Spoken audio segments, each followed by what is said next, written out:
Ассаламу алейкум. Всем добрый день, уже добрый вечер. С вами Башкорт Арчери. И сегодня я решил повторно записать видео, как заряжать лук. Потому что в последнее время часто сталкиваюсь с такой тенденцией. Люди не могут зарядить, заказывают лук и не могут зарядить правильно лук. То есть натянуть тетиву. Поэтому хочу повторить процесс, то есть снять поподробнее, как зарядить лук. Вот обычно луки выглядят вот так, с изгибом рогов в эту сторону. Вот ручка присутствует. Иной раз люди начинают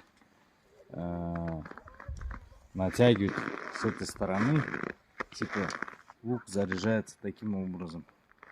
Но, к сожалению, многие повторяют эту ошибку и начинают гнуть в эту сторону лук. Ни в коем случае что нельзя делать. Поэтому в первую очередь, если лук выглядит вот таким образом, рог всегда изгибается в обратную сторону и тетива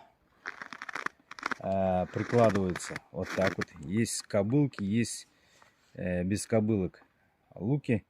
Вот, то есть она не должна ни вправо, ни влево. То есть аккуратненько вот так берем, направляем ее, ложим в